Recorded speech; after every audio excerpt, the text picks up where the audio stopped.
You know that feeling when you just want to tune out the entire world? Have you ever found yourself in a situation where the rules, the endless instructions, and just the sheer noise of expectations felt like way too much? A moment where you literally just wanted to close your eyes, block everything out, and completely escape into the quiet comfort of your own mind? Yeah, we've all been there. Welcome to This Explainer. Today we are exploring a really powerful piece of literature that just perfectly captures that exact feeling. We're talking about Robin Klein's classic poem, Amanda. We're going to break down how this brilliant little poem portrays the intense emotional world of children, and how it shines a spotlight on the negative effects of continuous nagging. Together, we'll uncover a story that is honestly just as relevant right now as the day it was written. Okay, let's dive right into this. The entire foundation of Robin Klein's poem rests on a really stark contrast between two completely different realities. On one side, we have the real world. Now, for Amanda, this world is defined entirely by restrictions and instructions. It's loud, it's demanding, and it's just utterly exhausting. But on the flip side, we have Amanda's imaginary world. This is a space entirely of her own creation. It's defined by peace, freedom, and happiness. And this contrast, it isn't just a backdrop, it's the absolute core conflict of the entire piece. Let's look at Section 1, the two worlds of Amanda and the clash of reality and fantasy. The poem operates kind of like a stressful game of emotional ping pong. You have a parent constantly scolding and a child who just silently retreats. And what's really fascinating here is the punctuation. Just a name and an exclamation mark. Amanda! Throughout the poem, the repeated use of her name emphasizes this constant, unbroken stream of scolding and instruction. Visually and audibly, it represents the incessant, stressful nagging she endures. Stop biting your nails, Amanda! Stop punching your shoulders, Amanda! It's literally relentless.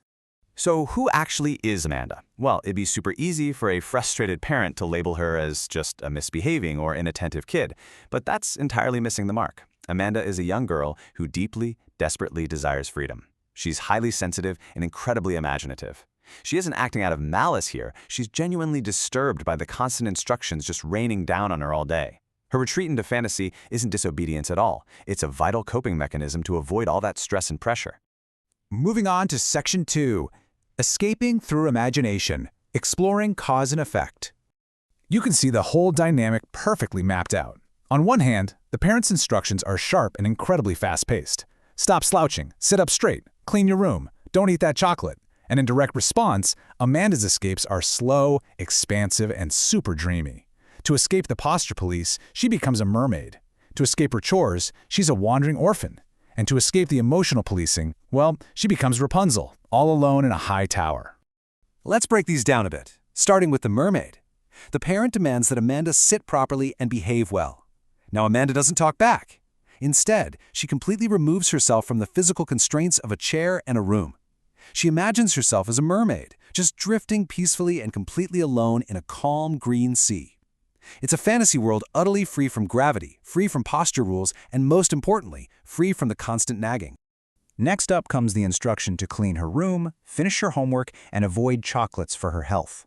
Amanda's reaction here is profoundly revealing. She actually imagines herself as an orphan, wandering freely in the streets barefoot.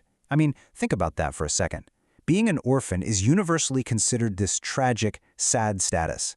Yet Amanda genuinely prefers the idea of being an orphan, simply because it means no one would be there to control or criticize her. That tells you exactly how incredibly heavy the burden of her parents' control really is.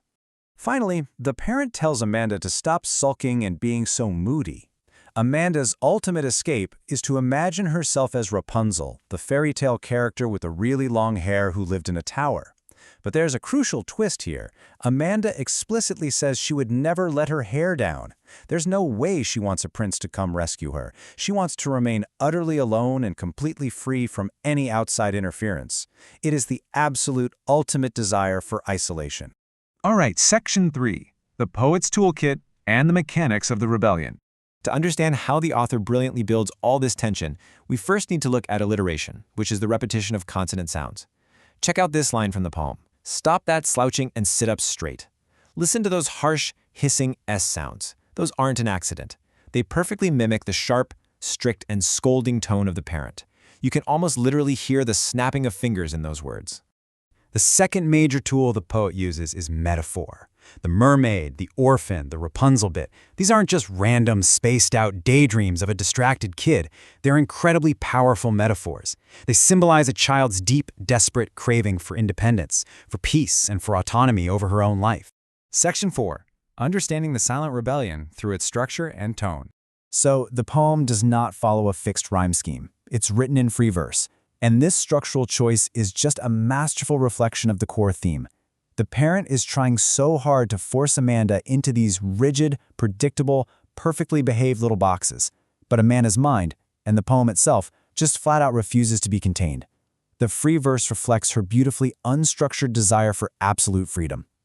The tone of the poem is undeniably critical toward excessive parenting and deeply, deeply sympathetic toward Amanda. It's a really thoughtful and reflective piece, but what really drives the tragedy home is this one detail at the very end of the poem. The parent warns Amanda not to look so gloomy because people might think she's always unhappy and that the parent is nagging her. Wow. This reveals that the parent's continuous scolding isn't actually just about Amanda's well-being. It's heavily driven by a concern for their own social image. The parent is worried about what others will think of their parenting style. And that brings us to our final section, the ultimate message and the vital need for balancing discipline and affection. So, the absolutely crucial point is summarized right here. Robin Klein is teaching us that kids require freedom and genuine emotional understanding. When there's just way too much control, it directly damages a child's happiness. It leaves them feeling totally lonely and misunderstood. In those highly pressurized environments, a child's imagination isn't just innocent play. It becomes a completely necessary escape from reality and stress. The ultimate takeaway here is that parents absolutely must maintain a healthy balance between providing discipline and offering true affection. Guidance should always be paved with love and patience, for sure, not excessive control. Which leaves us with this final, really important thought to reflect on today. Whether you're a parent, an educator, or just someone interacting with the younger generation, ask yourself, are we guiding the next generation with patience and understanding? Or are our expectations and strict instructions just creating a loud, restrictive world that they are secretly desperate to escape? Thank you so much for joining me for this explainer on Amanda. Keep questioning, keep learning, and I'll catch you next time.